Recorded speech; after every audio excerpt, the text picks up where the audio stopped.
Track season is here, and these are some of your track bag essentials.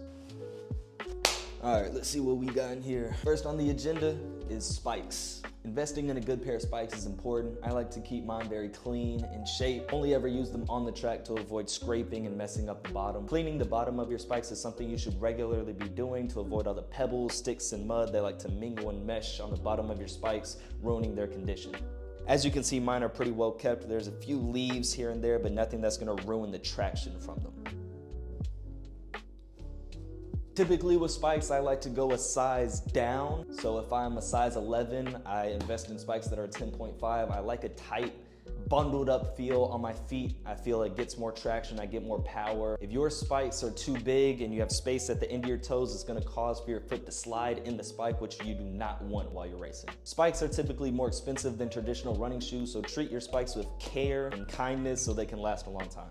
Make sure that you have a baggie of extra spikes just in case one of yours fall out or you catch that they're dull right before a race. I also keep an adjuster to go with it. After a while, they start to lose shape, so make sure that you're switching those out often. Next up are running shoes, still essential to sprinters, mid-distance, and long distance all alike. Not every practice or workout should you be running in spikes. These are my running shoes, New Balance. They are torn, beat up, just the way I like them. Unlike spikes where I want longevity, running shoes I will go through 2 or 3 in a year. From field workouts, hill workouts, stadium workouts, it is impossible to keep them in perfect condition. Have at it, wear them out, get what you need, and then on to the next pair. Go for whichever running shoes are geared towards your running style and your feet. There are different types of running shoes that cater to flat feet, pronated feet, and high arch feet. Try out a couple of different brands. I switched from Asics to New Balance in my senior year of track. Just felt like they had a more comfortable feel, and yeah, that's running shoes. Next up is resistance bands.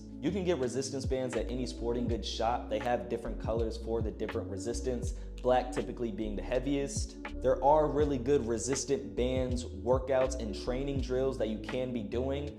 I specifically use this band to stretch. Typically, I'll use them in lunges to help get the weight off of my knees and strictly on my quads, shins, wherever I want that stretch to hit. Something great to have in your bag. Super cheap, they're really versatile, resistant bands. Next up, water bottle. If we're in season in those colder months of February, March, and April, I'll bring hot to warm water so I can stay hydrated and stay warm during a meet. If not, I'll bring one of ice water, stay cool, stay hydrated. Don't forget your water bottle. Next up, the hidden gem of this video is Chapstick. There's nothing worse than being on lap 2 of your mile or the last stretch of the 400 and your lips are chapped and you're dehydrated. Chapstick is going to save you.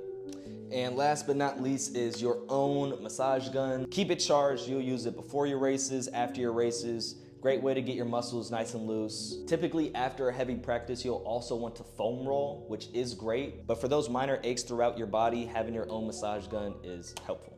And that is it for this video. Here's everything laid out that I have in my track bag. If you have any questions or would like to add something, make sure to comment that down below. I'll see you on the field.